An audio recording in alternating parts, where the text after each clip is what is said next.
John Barr's with me on the line this morning from Mosman Oil and Gas. John, good morning. Hi, Andrew. Production increase, a production increase here as part of a production update for the 3 months to the end of March, up nearly 60%, John. You're pretty pleased with the performance here? Well, of course, it goes without saying. It's still fairly early days for us. We started on this path about 2 years ago, acquiring producing assets and doing workovers and drilling wells, etc., etc., etc. So we're really now starting to see the fruition of the hard work that's been done over the last couple of years. And a massive increase from Arkoma in particular here. What's that down to? What have you been doing here?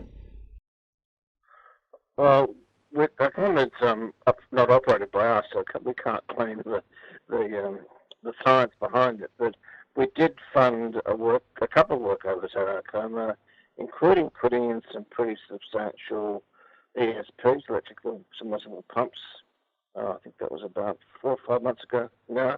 And they just seem to have done the job. Previously, we had a lot of water, which wasn't clearing, so that seems to resolve the issue. And we have a substantial increase in oil production and gas production. It's jointly an oil and gas project. So that's looking a lot tighter than what it was. We own 27%, but we're not operators. And Welch, which we do operate, it's just marching on as usual. We're quite happy with Welch. We still think there's upside in the production rates at Welch. Strawn is quite small, and I guess the most significant one now is Stanley. We got into Stanley about 5 months ago, I think. Now we drilled the first well. We got that on production. Weren't happy with the production rates because it was a lot of gas and not a lot of oil. So we recompleted that at the same time as we drilled Stanley 2, and that recompletion at Stanley 1 appears to be very successful, and we've certainly got oil and gas coming off in Stanley 2 as well. So both those wells are not optimised yet, but they're on production. The product's being sold out every second day, so to speak. So there's still quite a lot of upside in the production rates. And further Stanley wells you're considering? Yes.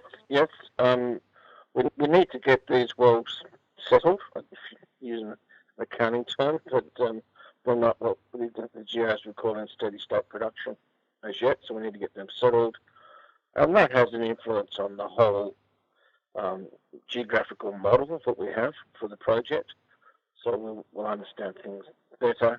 It's a stacked play project, so there's several layers, so that's a matter of attack. Which layer do you attack as such?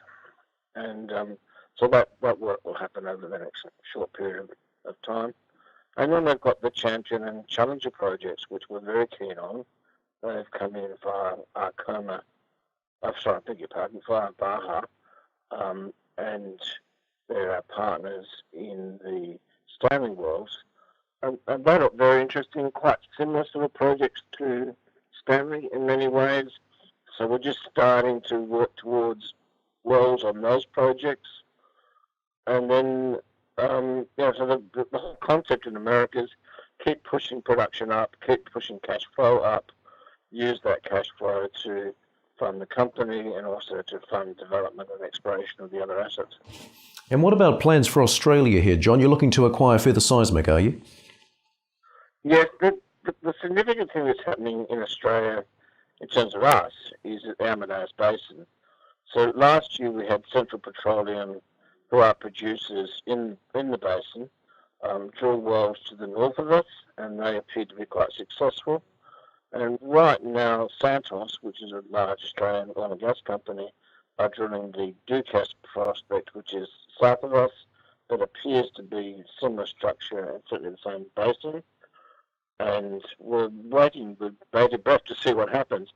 The reason why we're so anxious with this well is there is theoretically a large helium component.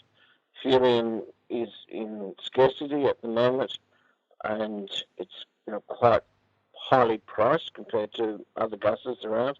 So if that comes in the numbers which they've talked about, it really is a game changer for the basin. And now that the government of the Northern Territory has completed the pipeline, gas can effectively be put in the Amadeus Basin and comes out in Queensland through two different pipelines. And there is a shortage of gas generally on the eastern coast of Australia. So yeah, we're very optimistic about that.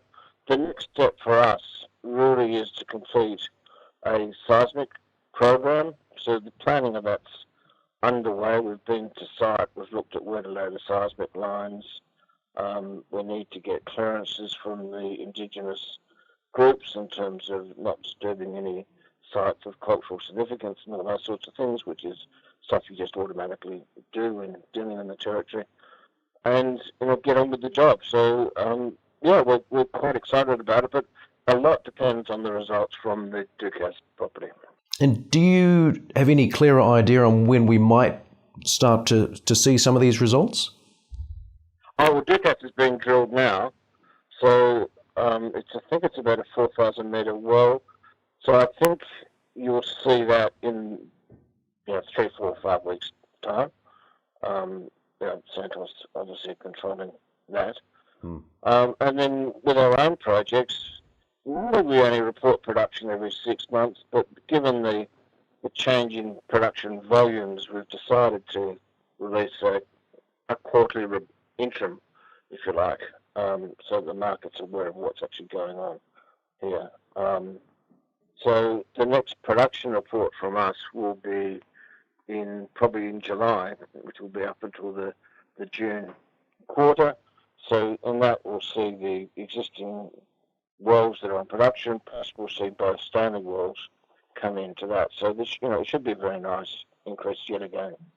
Have you got a rough idea what kind of resources you're talking about for your project in Northern Territory, Australia?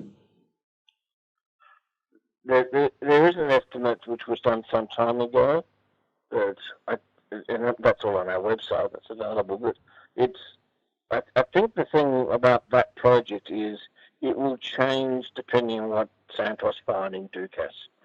If it's an absolute dud, which they're not expecting clearly, but if it is a dud, then it downgrades the whole basin. If it's a fantastic result, it upgrades the whole basin. So we're really very much dependent on what happens in that well. And as you say, we should be finding out shortly. John, look, thanks very much for your time this morning. Good to speak. Thanks, Andrew. See you soon.